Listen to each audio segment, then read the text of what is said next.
Federal Judge Elise Montgomery sits frozen in first class, phone in hand, as armed air marshals board the plane. Passengers whisper and stare. Minutes earlier, flight attendant Connor Williams had forcefully pushed her toward economy, insisting, "Your kind doesn't belong in first class." One phone call changed everything. Before we dive into this shocking story, where are you watching from today? Hit that like button and subscribe if you've ever witnessed discrimination in public spaces. Have you ever wondered what happens when someone with real power gets mistreated? Let's find out what happens when the wrong person gets pushed too far. Judge Elise Montgomery adjusted her navy blue blazer as she stepped onto SkyWest Airlines Flight 3792. After 15 years on the federal bench, the 52-year-old jurist had developed a routine for her frequent flights between Chicago and Washington, D.C. Today's trip was particularly important. She was scheduled to deliver the keynote address at a judicial conference addressing bias in the American legal system. "Good afternoon," she smiled at the flight attendant positioned at the entrance to the aircraft. The young man, whose name tag read Connor Williams, barely glanced at her boarding pass before his expression shifted from professional to suspicious. "First class is to the left," he said, his tone implying she had misunderstood. "Yes, I know." "Thank you," Elise replied, presenting her first-class boarding pass that clearly showed her seat assignment. 2A, window seat, first class. Connor's eyes narrowed as he examined her boarding pass with unusual scrutiny. He turned it over, checking for something, then handed it back with obvious reluctance. "Are you sure you're in the right section?" he asked, despite the evidence in his hand. Elise had experienced this particular brand of skepticism countless times throughout her distinguished career. "Yes, I'm quite sure," she responded evenly, her voice calm but firm. "Seat 2A." She moved toward first class, feeling Connor's eyes following her. As she stored her carry-on in the overhead compartment and settled into her seat, she observed Connor's interaction with the passengers who boarded after her. A white businessman in jeans and a casual button-down received a warm, "Welcome aboard." His boarding pass received only a cursory glance before Connor ushered him through with a friendly pat on the shoulder. The contrast wasn't lost on Elise, but she had long ago mastered the art of maintaining her dignity in the face of such treatment. Her father, one of the prestigious Tuskegee Airmen, had taught her to choose her battles wisely. "Not every slight deserves your energy," he used to say. "Save your strength for the fights that matter." She watched as more passengers filtered in. A white woman with platinum blonde hair was directed to first class without Connor checking her boarding pass at all. An elderly white man with a cane received immediate assistance. Then another black passenger, a young man in a tailored suit, received the same treatment as Elise. Multiple checks of his boarding pass and questioning before being allowed to proceed to his seat in economy. The passenger who took the aisle, seat across from Elise, was a middle-aged white man in an expensive suit. His boarding pass received the same cursory check as the other white passengers. He nodded politely to Elise as he sat down, then immediately opened his laptop. Elise glanced at his open computer screen and noticed the logo of Keller Technologies, a major software company. The name Thomas Keller, CEO, was displayed on his email signature. She recognized him from business magazines. He was indeed the founder and chief executive of a Fortune 500 company. Connor returned to the first-class cabin, offering pre-flight beverages to the passengers. "Mr. Keller, what can I get for you? Champagne, perhaps? Or your usual scotch on the rocks?" It was clear Connor recognized the tech CEO and had served him before. Thomas Keller requested water with lemon, which Connor promptly fetched. Then Connor systematically worked his way through the first-class cabin, taking drink orders from everyone, except Elise. When he had served everyone else and was about to return to the galley, Elise raised her hand slightly. "Excuse me," she said. "May I have some water, please?" Connor turned, his expression hardening almost imperceptibly. "We're about to complete the boarding process, ma'am. I'll get to you during the main beverage service after takeoff." Elise noticed Thomas Keller glance up from his laptop, a small furrow appearing between his brows as he observed the interaction. He looked as if he might say something, but then returned his attention to his screen. Elise took a deep breath. This was familiar territory. The subtle digs, the different standards of service, the implicit message that she didn't belong in. First class, despite having paid the same fare as everyone else. She had dealt with it on airlines, in restaurants, in courthouses before she was a known figure. As the economy section filled up, Elise discreetly took out her phone and made a few notes, times, names, specifics of the interactions. It was a habit she'd developed during her early days as a civil rights attorney, long before ascending to the federal bench. Document everything. Facts matter. The flight was scheduled for 2 hours. Elise hoped the rest of it would proceed without incident. She had important notes to review for her keynote address. The conference topic, addressing implicit bias in judicial proceedings, felt increasingly relevant with each passing minute on this aircraft. The captain announced they were ready for departure. The safety demonstration proceeded normally, though Elise noticed that Connor avoided eye contact with her throughout. As the plane taxied toward the runway, she gazed out the window at the Chicago skyline. She thought of her father again, of how proud he would be to see his daughter as a federal judge. He had fought for a country that segregated him, flew planes, for an air force that relegated him to separate facilities. The arc of history bends toward justice, he used to tell her, quoting Dr. King. But sometimes we need to give it a little push. She didn't know yet how prophetic those words would prove to be on this particular flight. 40 minutes into the flight, the main beverage service began. Connor worked his way methodically through the first-class cabin, starting with the passengers across the aisle. He served Thomas Keller first, presenting him with a napkin embossed with the airline logo, followed by his requested sparkling water with a wedge of lime balanced carefully on the edge of the glass. "Can I get you anything else, Mr. Keller?" Connor asked solicitously. "Perhaps some of our cheese and fruit plate? We have an excellent aged cheddar today." "No, thank you," Thomas replied, not looking up from his spreadsheet analysis. Connor continued through the cabin, providing each passenger with attentive service. A napkin placed just so, drinks served with a flourish, offers of additional snacks or comfort items. When he finally reached Elise, his demeanor changed, visibly. He thrust a napkin onto her tray table and placed a plastic cup of water beside it. No ice, no lemon, unlike the other passengers' drinks.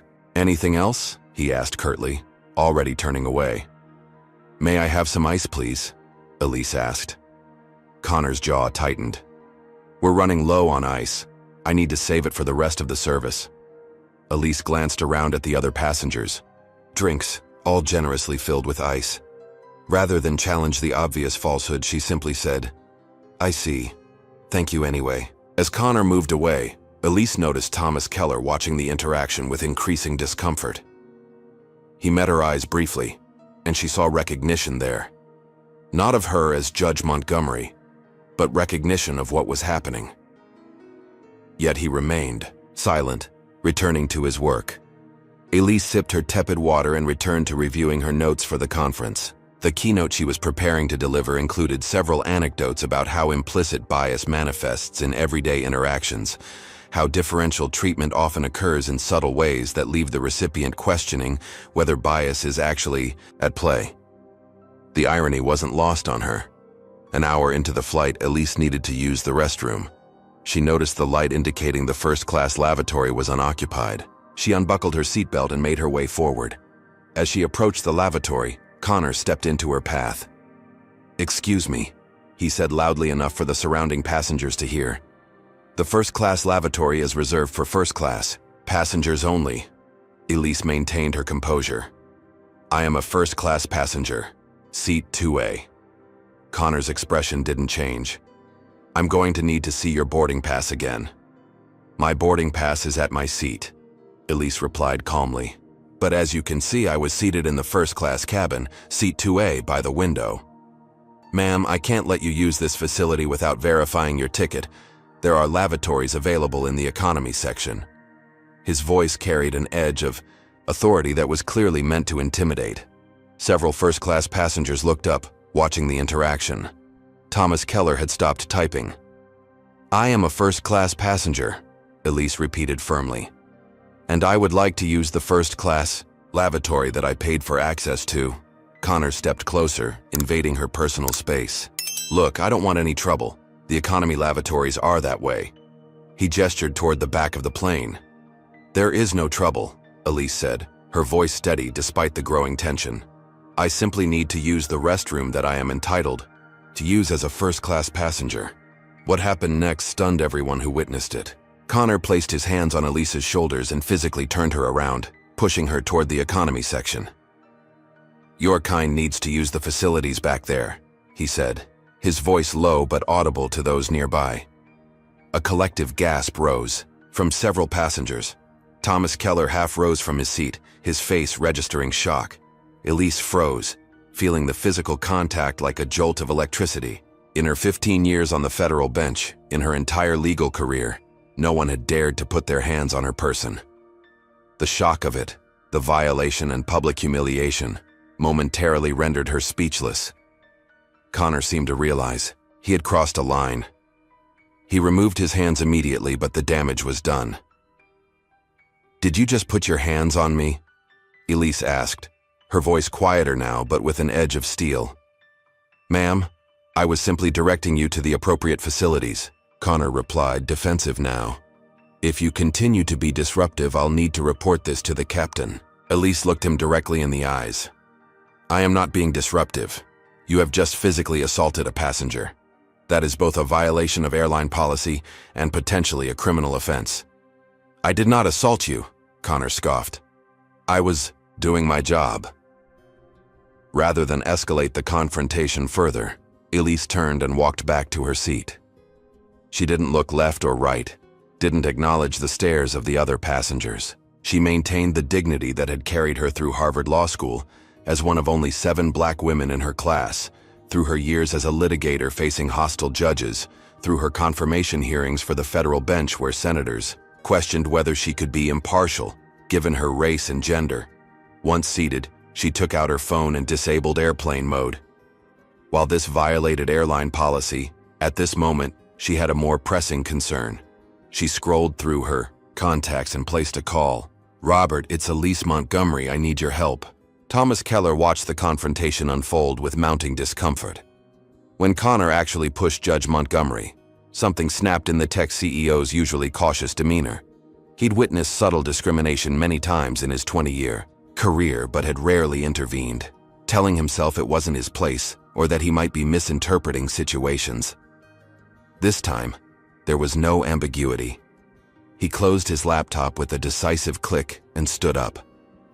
That was completely unacceptable, he stated loudly enough for everyone in first class to hear. You cannot put your hands on a passenger like that. Connor's face flushed. Sir, please return to your seat. I'm handling a disruptive passenger situation. The only disruption I've witnessed is coming from you, Thomas replied firmly. This woman is clearly a first-class passenger. She's been sitting across from me since we boarded. Connor's expression hardened. Mr. Keller, with all due respect, this doesn't concern you. Please return to your seat immediately. From the galley, a younger flight attendant watched the scene with visible distress. Her name tag read, Marissa Jackson. She was white, probably in her mid-20s, and her eyes darted between Connor and the passengers with growing alarm. Connor, she said quietly, maybe I should take over the first-class service for a while.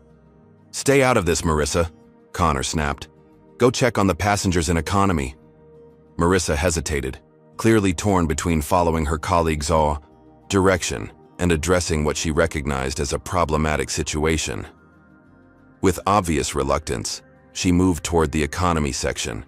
Thomas Keller didn't back down.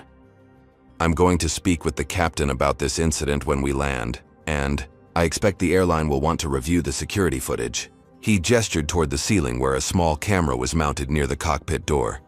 Connor's confidence faltered momentarily as he glanced at the camera, but he quickly recovered.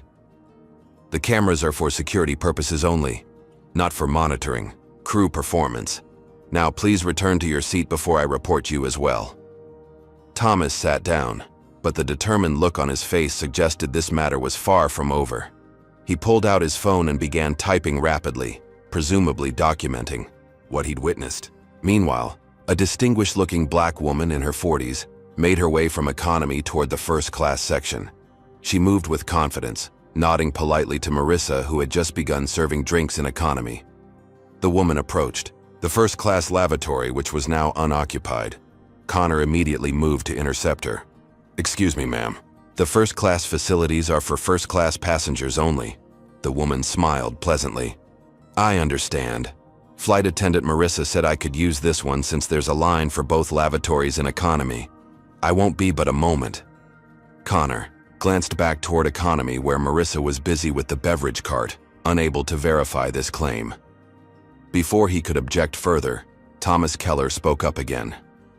"The lavatory is unoccupied, and no first-class passengers are waiting to use it. What exactly is the problem?" Connor's jaw tightened, but with both passengers challenging him, he reluctantly stepped aside. "Make it quick," he told the woman curtly. As the woman passed by Elise's seat, their eyes met briefly. A flash of recognition crossed the woman's face, though she didn't speak. When she emerged from the lavatory a few minutes later, she paused near Elise's row. "Judge Montgomery?" she said quietly. "Dr. Amelia Richardson. You presided over the Williams medical malpractice case last year." Elise nodded with a small smile of recognition. "Dr. Richardson? Of course." Dr. Richardson leaned closer and lowered her voice. "I saw what happened. That was completely unprofessional and discriminatory behavior. If you need a witness, I'd be happy to provide my contact information." "Thank you, Dr. Richardson. That would be very helpful." They exchanged a knowing look, the silent solidarity of professional black women who had each navigated predominantly white spaces throughout their careers. As Dr. Richardson turned to head back to economy, Connor approached again.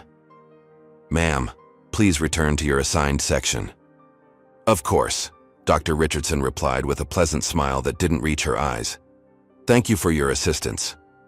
Once she had returned to economy, Marissa made her way back to the first-class galley. While Connor was occupied with another passenger's request, she discreetly approached Elise with a napkin and a fresh glass of water, this time properly prepared with ice and lemon. "I'm so sorry about what happened," Marissa whispered as she placed the items on Elise's tray. "That was completely inappropriate." Before Elise could respond, Marissa slipped a folded cocktail napkin under the drink. Then she quickly moved away as Connor returned to the galley. Elise unfolded the napkin discreetly. Written inside was a note. "I witnessed everything. Marissa Jackson, employee ID 45721. Happy to be a witness if needed." From economy, Dr. Richardson had returned to her seat and was engaged in quiet conversation with several surrounding passengers. Occasionally, one would glance toward the first-class cabin with expressions ranging from curiosity to outrage. Have you ever witnessed someone standing up against injustice when it would have been easier to stay silent? If you believe Thomas Keller did the right thing by speaking up. Comment number 1. If you think Dr. Richardson was brave for offering to be a witness, hit that like button and subscribe to see what happens next in this explosive situation. But what about the phone call Judge Montgomery made? Who did she call? And what powers were about to be unleashed on this routine flight? And most importantly, will Connor face any consequences for his actions? Or will this be yet another incident swept under the rug? The tension is building, but you won't believe what happens next. Captain James Foster was halfway through his third cup of coffee when his co-pilot, First Officer Daniela Rodriguez, turned to him with a puzzled expression. "Captain, I just received a priority communication from headquarters." Foster frowned. Mid-flight communications from the corporate office were unusual, unless there was a mechanical issue, security concern, or severe weather ahead. "What's it about?" he asked, setting down his coffee. "They're instructing us to divert to Cleveland Hopkins. No explanation provided, just that it's a priority directive coming directly from the executive office." Foster's 25 years of flying experience hadn't prepared him for this type of situation. Executive office, as in the CEO? That's what it says, priority level alpha. Foster had never received an alpha priority directive in his entire career. Any mechanical issues showing up on the indicators? All systems normal. Rodriguez.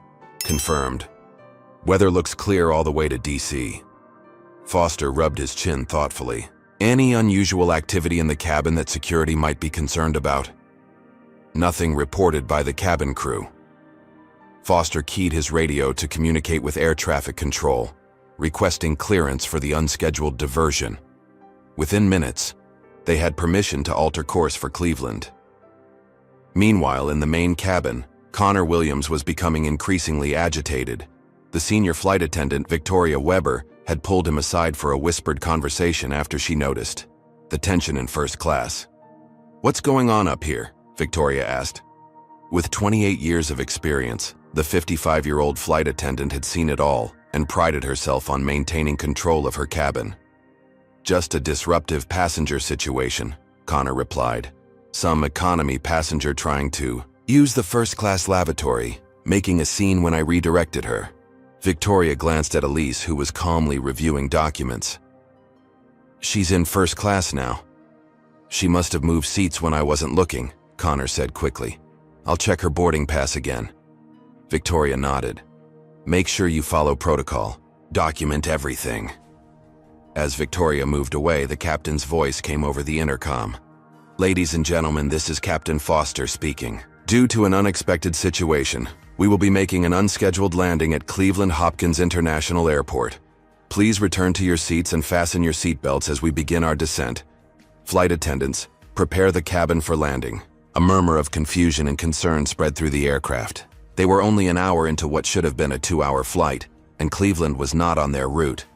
Connor's face drained of color. He hurried to where Victoria was securing items in the galley. "Why are we diverting?" he asked, his voice tense. "I have no idea," Victoria replied. "Captain didn't notify the crew before the announcement." Connor's eyes darted to Elise, who remained composed, reviewing her papers as if an unscheduled landing was of no concern to her. "It's her," Connor said suddenly. "She made a phone call earlier. I saw her." Victoria looked skeptical. "Passengers can't make calls in flight. The signal doesn't work at this altitude." "She did something," Connor insisted. "She's been trouble since she boarded." Victoria sighed. "Connor, just prepare the cabin for landing. We'll sort this out on the ground." As the aircraft began its descent, Connor approached Elise's seat. His professional demeanor had completely evaporated, replaced by barely contained anger. "What did you do?" he demanded in a harsh whisper. Elise looked up calmly. "I'm sorry? You know what I'm talking about. Who did you call? Why are we landing in Cleveland?" "I suggest you prepare the cabin for landing as your captain instructed," Elise replied evenly. Connor leaned closer. "You think you're special? You think you can cause problems for me? I've been flying this route for 6 years. Nobody believes passengers like you over crew like me." Thomas Keller, overhearing this exchange, quietly took out his phone and began recording. Victoria appeared behind Connor, placing a hand on his shoulder. "Connor, secure the galley. I'll finish the cabin check." Connor straightened, giving Elise one last glare before complying with Victoria's direction. Victoria remained, looking down at Elise with a tight smile. "Ma'am, I understand there was some confusion earlier about the lavatory access. On behalf of SkyWest Airlines, I apologize for any misunderstanding." "There was no misunderstanding," Elise replied. "Your colleague physically pushed me and made a discriminatory comment. That goes well beyond confusion." Victoria's smile didn't waver, but her eyes hardened. "I'm sure that's not what happened. Connor is one of our most experienced flight attendants. Perhaps you misinterpreted his guidance." "I did not misinterpret being physically pushed or being told that my kind should use the facilities in economy." Victoria leaned closer, her voice dropping to a whisper. "Listen carefully. If you continue with these accusations, you could be met by airport police in Cleveland for interfering with a flight crew, which is a federal offense. Is that really how you want this to go?" Before Elise could respond, Dr. Richardson appeared in the aisle. "Excuse me," she said. "I couldn't help overhearing. I witnessed the incident, as did several other passengers in economy.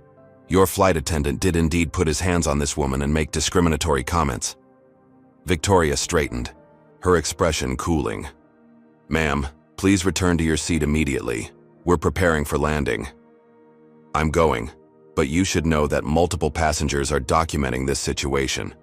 Dr. Richardson gestured toward Thomas Keller, who was still openly recording with his phone, and several economy passengers who had their phones out as well. Victoria's composure slipped momentarily before she regained control. Everyone needs to put away electronic devices for landing. That's an FAA regulation. Of course, Dr. Richardson said smoothly. But I believe the recordings have already been saved, and some even shared. She returned to her seat in economy. Victoria turned back to Elise. This is your last warning. Any further disruption will result in law enforcement involvement when we land. I understand completely, Elise replied.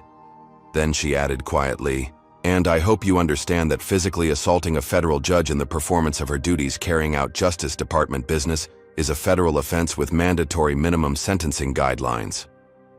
Victoria's eyes widened fractionally before she masked her reaction.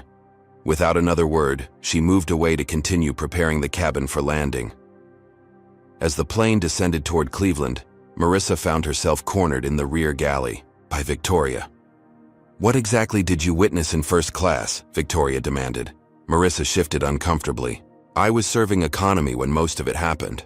But you were there for some of it. Did you see Connor assault that woman as she claims? Marissa hesitated.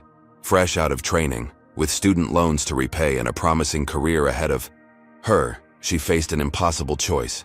Tell the truth and potentially lose her job, or lie to protect a colleague who had clearly acted inappropriately. I saw Connor guiding the passenger, she said carefully. I didn't hear what was said. Victoria nodded approvingly. Good. We stick together as a crew. Remember that. The plane touched down smoothly at Cleveland Hopkins International Airport. Instead of taxiing to a terminal, however, it rolled to a stop in a designated area away from the main buildings. Through the windows, passengers could see multiple vehicles with flashing lights waiting on the tarmac. Captain Foster's voice came over the intercom again. Ladies and gentlemen, we have arrived safely in Cleveland.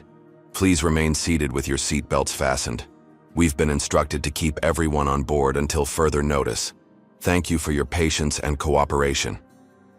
Connor rushed to the first-class galley where Victoria was waiting. Airport, police, he asked, peering out at the vehicles. Probably, Victoria replied. Don't worry. We'll explain the situation. Unruly passenger, potential security threat, standard procedure. But as they watched, it became clear these weren't standard airport police vehicles. A black SUV with federal government plates had pulled up alongside the plane. Connor's confidence began to crumble. What's happening? Victoria had no answer. For the first time in her long career, she felt a tremor of uncertainty. In her seat, Elise Montgomery sat perfectly still, her expression revealing nothing as the drama she had set in motion began to unfold. The aircraft door opened to reveal not airport police, but three individuals in professional attire. The first was a stern-looking man in his 50s wearing a SkyWest Airlines executive badge that identified him as Raymond Patel, Director of Security Operations.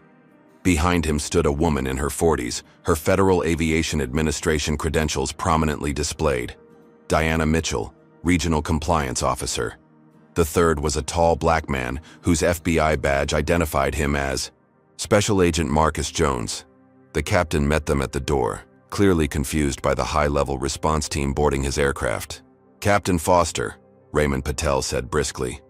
We need to speak with two of your flight attendants, Connor Williams and Victoria Weber, and a passenger in first class.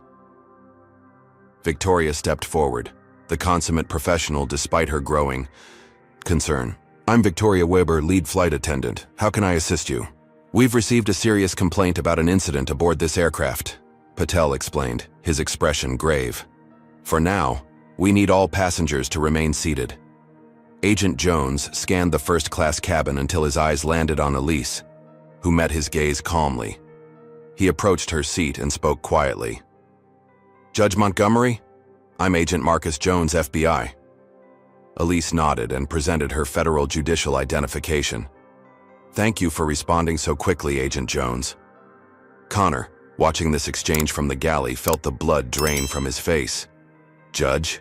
he whispered to Victoria. "She's a judge?" Victoria's expression remained impassive, but her knuckles whitened as she gripped the edge of the counter. "Federal judges fly commercial all the time. It doesn't change anything. We followed protocol." Agent Jones returned to the front of the aircraft and conversed quietly with Patel and Mitchell. After a brief discussion, Patel addressed the passengers. "Ladies and gentlemen, we apologize for the inconvenience. We need to investigate a reported incident that occurred on this flight. This will require interviewing several passengers and crew members. To expedite this process, we'll be deplaning everyone except those directly involved. Ground staff will assist you with connecting flights or accommodations if necessary." As passengers began gathering their belongings, Mitchell approached Connor and Victoria. "We'll need to speak with both of you once the aircraft is clear." "Of course," Victoria replied smoothly. "We have nothing to hide. There was a minor misunderstanding with a passenger that's been blown completely out of proportion." Mitchell's expression revealed nothing. "We'll discuss the details shortly." Agent Jones approached Thomas Keller. "Sir, we understand you witnessed the incident. Would you be willing to provide a statement?" "Absolutely," Thomas replied, closing his laptop. "I recorded part of it as well." Jones nodded appreciatively. "That would be extremely helpful." Dr. Richardson had made her way to first class as passengers began deplaning. "Agent, I witnessed the incident as well, as did several passengers in my section of economy." "Thank you, ma'am. We'd like to speak with you and any other witnesses." Within 30 minutes, the aircraft was empty except for the flight crew, Elise, Thomas, Dr. Richardson, and a few economy passengers who had offered to provide statements. The remaining group was escorted to a private conference room in the airport terminal. In an adjacent room, Connor and Victoria sat across from Patel and Mitchell. Connor's earlier bravado had evaporated, replaced by visible anxiety. "Let me be clear about the seriousness of this situation," Patel began. "We have a report that a SkyWest flight attendant physically assaulted a passenger and made discriminatory comments." "That's absolutely false," Victoria interjected. "Connor was simply maintaining cabin order and directing passengers to their appropriate lavatories, as per SkyWest policy." "Ms. Weber," Mitchell said, "we have multiple witness statements contradicting that account. Passengers often misinterpret flight attendants' actions, especially when they're being redirected or asked to follow rules they don't like," Victoria argued. "The passenger in question was seated in first class," Mitchell countered, reviewing her notes. "According to the manifest, she held a valid first-class ticket. Can you explain why she was directed to use the economy lavatory?" Connor shifted uncomfortably. "There must have been a misunderstanding. I thought she was from economy trying to use the first-class facilities." "Despite the fact that she was seated in first class since boarding?" Mitchell's skepticism was evident. "And what about the physical contact? Did you place your hands on this passenger?" "I may have guided her direction, but I certainly didn't push her," Connor insisted. "And I would never make discriminatory comments. That's absurd." In another conference room, Marissa sat alone, hands clasped tightly in her lap. The ethical dilemma she faced was excruciating. Connor had been unhelpful during her training, occasionally making comments that made her uncomfortable, but Victoria had been a mentor. If she told the truth, she would be betraying a senior colleague who could make or break her career. If she lied, she would be complicit in covering up discrimination. The door opened, and Agent Jones entered. "Ms. Jackson, I'm Agent Jones with the FBI. I understand you witnessed part of the incident on the aircraft." "Yes, sir," Marissa replied nervously.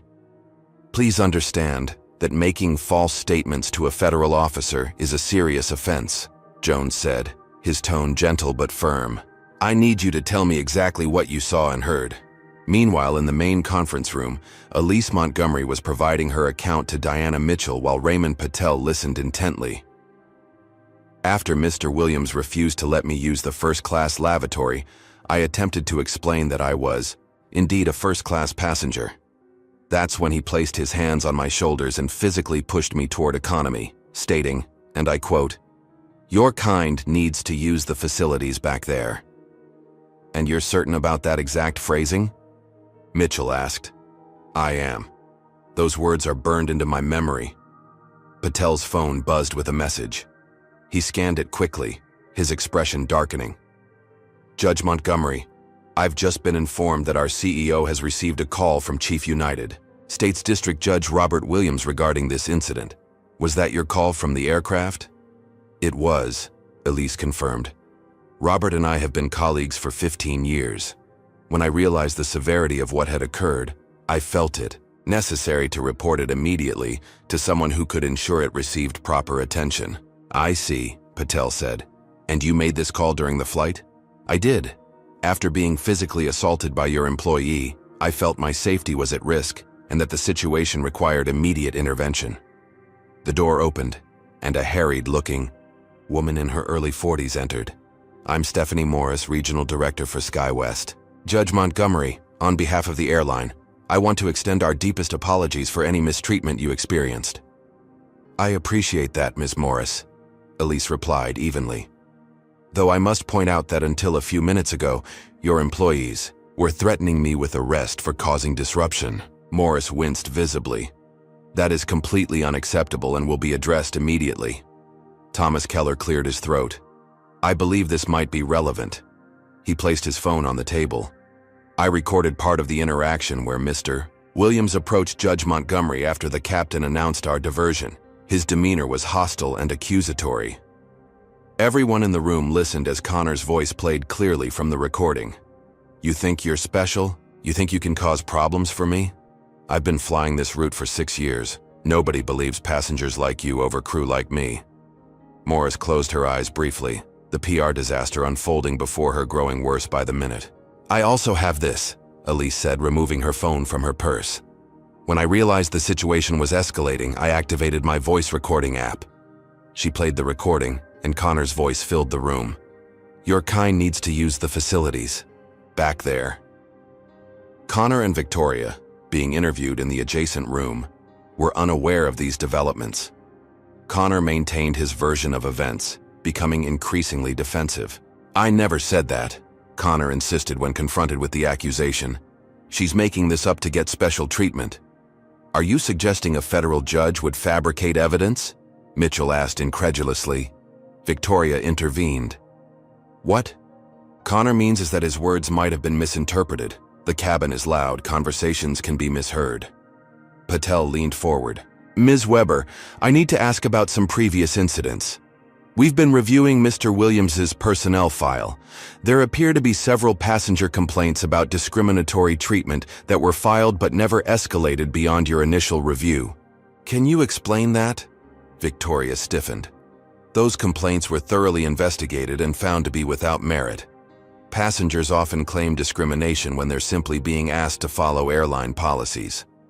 All 6 complaints in the last year, all determined to be without merit by you personally. A light knock at the door interrupted their conversation. An assistant entered and handed Patel a tablet, then whispered something in his ear. Patel's expression changed as he reviewed the information. Ms. Weber, did you know that SkyWest has a policy requiring all discrimination complaints to be forwarded to HR, regardless of the initial finding? Victoria's composure finally cracked. Those complaints were minor, nothing worth bothering. HR about? That wasn't your decision to make, Patel replied coldly. And now we have a federal judge who's been physically assaulted by your flight attendant, with multiple witnesses and recordings confirming her account. Connor looked at Victoria in mounting panic. You said you'd handle those other complaints. You said they wouldn't go any further. Victoria shot him a warning look, but it was too late. Their united front had crumbled. So let me understand this correctly, Stephanie Morris said, addressing the room of witnesses. Not only did Mr. Williams physically push Judge Montgomery and direct discriminatory language toward her, but there appears to be a pattern of similar behavior that Ms. Weber systematically covered up? The evidence against Connor and Victoria had mounted rapidly over the past hour. Thomas Keller's video had been clear and damning. Dr. Richardson and her fellow economy passengers had provided consistent accounts of what they'd witnessed. But perhaps most devastating was Marissa Jackson's testimony. Are you wondering what finally made Marissa speak up against her colleagues? Would you have found the courage to tell the truth in her position? Comment number 1 if you believe standing up for what's right is always worth the potential consequences. Hit that like button if you've ever witnessed discrimination and wish you'd said something. And subscribe to see more stories of people facing injustice and fighting back. The young flight attendant had entered the main conference room with tears in her eyes but determination in her voice. "I can't be part of this anymore," she had said. "During my training, Connor made several comments about certain passengers not belonging in first class. Victoria told me never to escalate complaints from those passengers because they were playing the race card to get upgrades or special treatment." Marissa presented her own documentation, a journal of incidents she'd witnessed during her 6 months with the airline. "I kept these notes because something felt wrong, but I was afraid to speak up. This industry is competitive, and Victoria has connections throughout the airline." Raymond Patel reviewed her notes with growing concern. "Ms. Jackson, why didn't you report these incidents to HR directly?" Victoria told all new flight attendants that complaints had to go through her first. She said if we went around her, we'd be labeled not a team player and would never advance. Marissa wiped away a tear. "I needed this job, I still do, but I can't stay silent about this." Diana Mitchell from the FAA typed rapidly on her laptop. "This suggests a systematic failure in SkyWest's discrimination reporting procedures, not just individual misconduct." Victoria, now separated from Connor and interviewed alone, attempted to shift blame. "Connor has always been a bit abrupt with passengers, but I had no idea he was making explicitly discriminatory comments. If I had known, I would have reported him immediately." When presented with Marissa's journal and the pattern of buried complaints, Victoria changed tactics. "As senior flight attendant, my primary concern is maintaining harmony among the crew. Yes, I may have used discretion in handling minor complaints rather than overwhelming HR with every small issue. Physically pushing a passenger and making racist comments is not a small issue," Patel countered. Victoria's defense crumbled. Further, when Agent Jones presented findings from a quick background check. "Ms. Weber, our records show you share ownership of a vacation property with James Peterson, SkyWest's regional manager for crew affairs, the same person who would have received these discrimination complaints had you forwarded them properly." The revelation of this conflict of interest silenced Victoria's protestations. Meanwhile, Connor's interview had devolved into increasingly desperate excuses. "I've been working 16-hour days all week. I was tired. Maybe I wasn't as patient as I should have been." When confronted with the recording of his "your kind" comment, he claimed, "I meant economy passengers. It had nothing to do with race." This explanation fell apart when investigators reviewed the complete passenger manifest and seating assignments, confirming Elise had been assigned to first class and properly seated there from the beginning of the flight.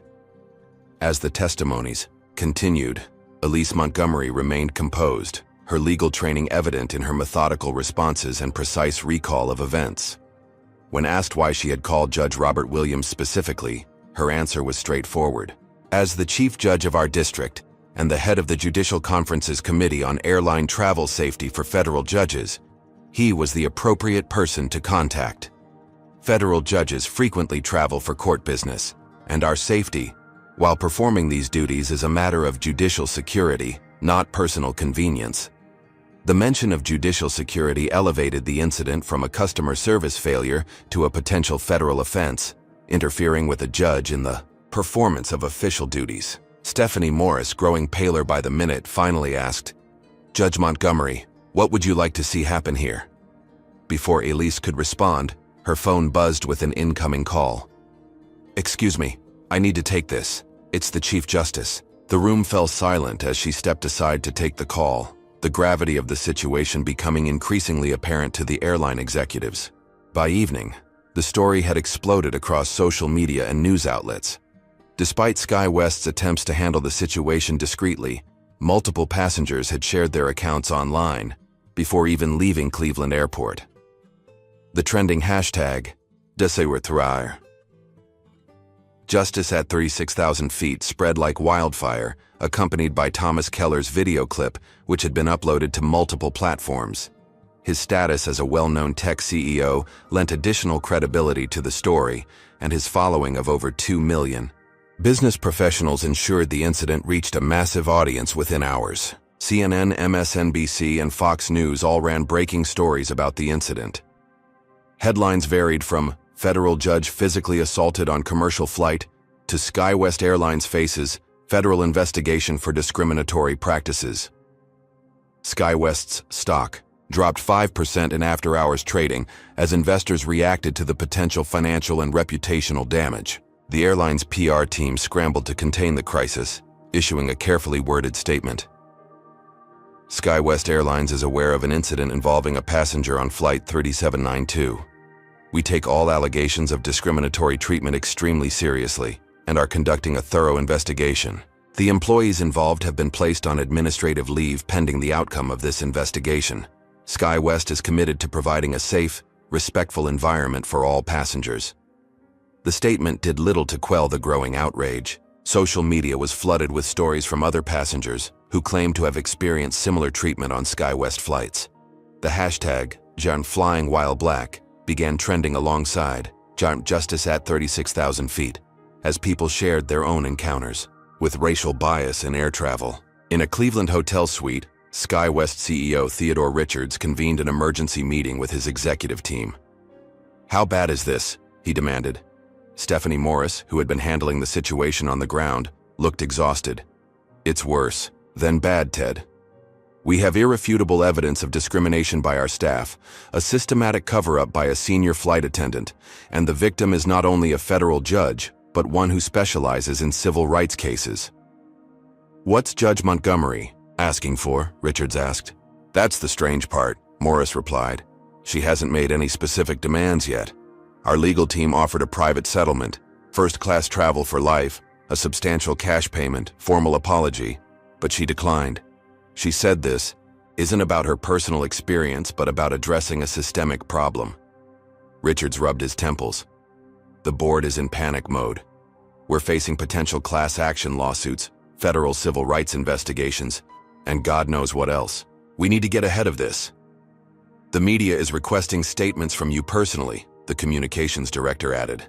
"They want to know why the airline allowed this pattern of behavior to continue unchecked." Outside the hotel, news vans had already gathered. Social media was amplifying the story with every passing hour. Aviation industry analysts were speculating about long-term damage to SkyWest's brand and financial health. Connor Williams and Victoria Weber had both retained legal counsel.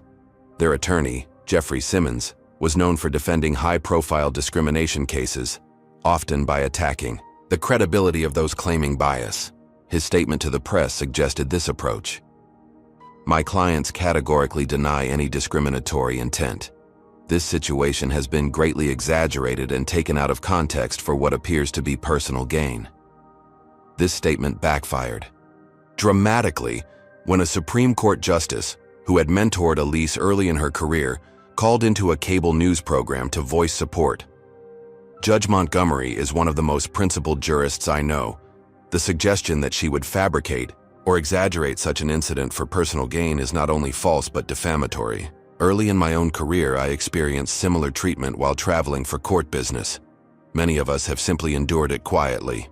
Perhaps it's time that changed." By morning, the story had made international news. SkyWest's competitors began offering special promotions, emphasizing their commitment to respectful service for all passengers. The financial impact was mounting by the hour. Richards made a difficult decision. "We're going to terminate Connor and Victoria immediately. Issue a public statement acknowledging the failure and announcing a comprehensive review of our training and complaint procedures." "Will that be enough?" Morris asked. "It's just the beginning," Richards replied grimly. "But it's a start." SkyWest Airlines announces the immediate termination of 2 employees involved in a discriminatory incident aboard Flight 3792. The airline has zero tolerance for bias or discrimination of any kind and deeply regrets the experience of Judge Elise Montgomery and any other passengers who have faced similar treatment. The press release continued with promises of enhanced training, improved reporting procedures, and an independent audit of the airline's handling of discrimination complaints. But for many, these measures seemed like too little, too late. Connor, Williams and Victoria Weber's attorney, held a press conference the same day. "My clients are being scapegoated for systemic issues within the airline industry. They intend to fight their wrongful termination and clear their names." Most media commentators were skeptical of this defense, especially after more passengers came forward with similar experiences, several involving Connor specifically. Former SkyWest employees began speaking out anonymously about Victoria's pattern of suppressing discrimination complaints. Judge Montgomery had maintained public silence until now, declining all interview requests. 3 days after the incident, she agreed to a single interview with a respected journalist known for covering civil rights issues. "I want to be clear that this is not about me or my experience," she began. "I'm in the privileged position of having the resources and connections to ensure this incident wasn't ignored like so many others. But what about the countless travelers who don't have a direct line to airline executives? What about those who are routinely humiliated, discriminated against, or made to feel unwelcome simply because of their race?" The interviewer asked if she was satisfied with SkyWest's response. "Firing 2 employees doesn't address the underlying issues," Elise replied. "This incident revealed a systematic failure in how discrimination complaints were handled. One senior employee shouldn't have had the power to bury multiple reports without oversight. The problem goes beyond individual bias to institutional structures that allow that bias to flourish unchecked." True to her word, Elise had filed formal complaints with the Federal Aviation Administration, Department of Transportation, and Equal Employment Opportunity Commission. Each would conduct independent investigations into SkyWest's practices.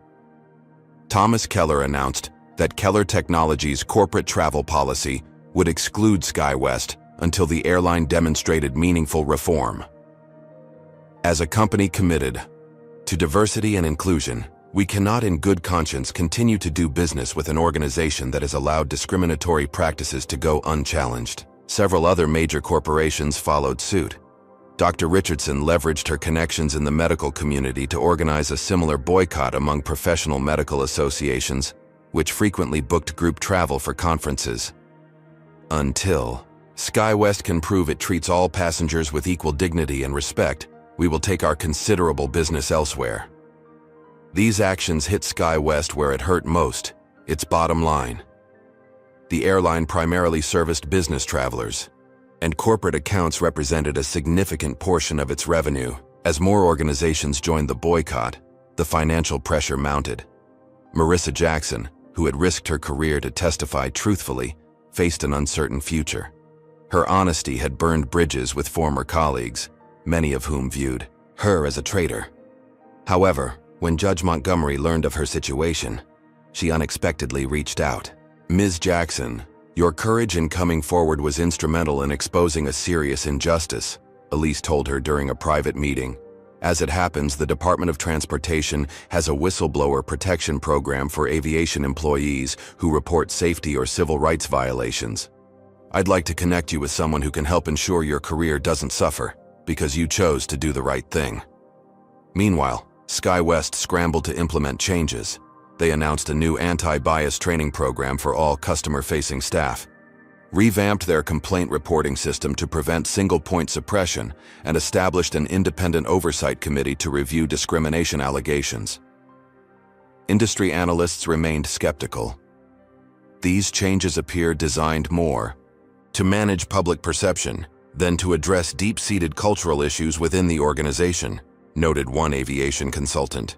"Real transformation requires a fundamental shift in corporate values and accountability structures, not just new policies on paper." An independent investigation commissioned by SkyWest's board of directors revealed a disturbing pattern. Discrimination. Complaints from Black, Latino, and Middle Eastern passengers were substantiated at significantly lower rates than those from white passengers, despite similar evidence. The report also found that employees with multiple bias complaints often received promotions and favorable assignments, suggesting that such behavior was not treated as a serious performance issue. For SkyWest, the consequences continued to unfold. Beyond the immediate financial impact of the boycotts and negative publicity, They faced potential class action lawsuits from passengers who had experienced similar discrimination. The federal investigations could result in fines and mandated oversight. The reputational damage would linger long after the headlines faded. For Connor and Victoria, the consequences were career-ending. No airline would touch them after the very public termination and ongoing controversy. Their wrongful termination lawsuit faced dim prospects given the overwhelming evidence against them. But for Judge Montgomery, the incident had opened an unexpected new chapter in her already distinguished career. The attention had shined a light on an issue that affected countless travelers, but had rarely received sustained public attention. She found herself uniquely positioned to advocate for structural change within an industry that had long tolerated subtle and not-so-subtle forms of discrimination. 6 months after Flight 3792 was diverted to Cleveland, Judge Elise Montgomery stood at a podium in Dallas, addressing the annual conference of the International Aviation Service Association. The audience included executives from major airlines, worldwide, industry regulators, and service training specialists. "The incident that brought me to your attention was not unique," she began. "What made it unusual was that it couldn't be ignored, dismissed, or swept away with a form letter apology and discount voucher. But for countless travelers, these experiences of discrimination are routine. Small indignities they're expected to endure as the price of mobility in our society." In the half-year since the incident, much had changed. SkyWest had implemented what became known as the Montgomery Protocol, a comprehensive framework for preventing bias, reporting incidents, and ensuring accountability at all levels of the organization. The protocol included several key elements: mandatory quarterly bias training based on real scenarios, an anonymous reporting system that flagged patterns of behavior even when individual incidents might seem minor, and a review board that included diverse community representatives to evaluate policies and complaint resolutions. Most importantly, the protocol established clear consequences for discriminatory behavior and for failures to properly address complaints. Performance evaluations and promotion decisions explicitly incorporated metrics related to inclusive customer service. "The measure of success isn't the absence of bias incidents," Elise told the assembled aviation leaders. "We all have biases. Success is creating systems that prevent those biases from harming others, that catch problems early, and that respond to failures with genuine accountability rather than damage control." Connor Williams and Victoria Weber's wrongful termination lawsuit had been dismissed by the court. The judge cited the overwhelming evidence of discriminatory behavior and violation of company policies. However, inconsistently those policies had been enforced in the past. Marissa Jackson had not only kept her career but thrived. Recognized for her integrity, she had been promoted to a newly created position, customer experience specialist with a focus on inclusive service. She now helped design the very training programs that would prevent incidents like the one she had witnessed. "When I spoke up, I thought I was ending my career," Marissa told a group of new flight attendants during their training. "Instead, I found my purpose within it. Every time you intervene when you see someone being treated unfairly, you're not just helping that person, you're building a better industry for all of us." Thomas Keller had taken his commitment a step further. Keller Technologies was developing an artificial intelligence system to help service industries identify patterns of discriminatory treatment before they escalated. The system analyzed customer feedback, complaint resolutions, and service metrics to flag potential bias blind spots. "Technology can't solve human bias," he acknowledged during a tech conference presentation. "But it can help us see patterns we might otherwise miss or dismiss, especially when those patterns affect people different from those in positions of power." Dr. Richardson had established the Equal Care Initiative, an advocacy group focused on addressing discrimination in both transportation and healthcare settings. "These systems share a common feature," she explained in a TED Talk that went viral. "They both involve vulnerable people placing their trust in professionals who hold significant power over their experience and outcomes. That power imbalance demands particular vigilance against bias." For her part, Judge Montgomery had created a judicial education program specifically addressing transportation discrimination cases. "These issues rarely reach federal courtrooms," she explained to her colleagues. "But when they do, it's important that judges understand the systemic nature of these experiences rather than viewing them as isolated incidents. As part of her ongoing advocacy, Elise occasionally shared the story that had inspired her own commitment to transportation equity. Her father, William Montgomery, had been one of the celebrated Tuskegee Airmen during World War II. "My father flew combat missions defending a country that wouldn't allow him to sit at the front of a bus when he returned home," she would tell audiences. "He trained white pilots who could enter airports through the main terminal while he was directed to service entrances. He never lived to see his daughter become a federal judge, but he taught me that dignity isn't something others can take from you, only something you can forfeit by failing to stand up for what's right."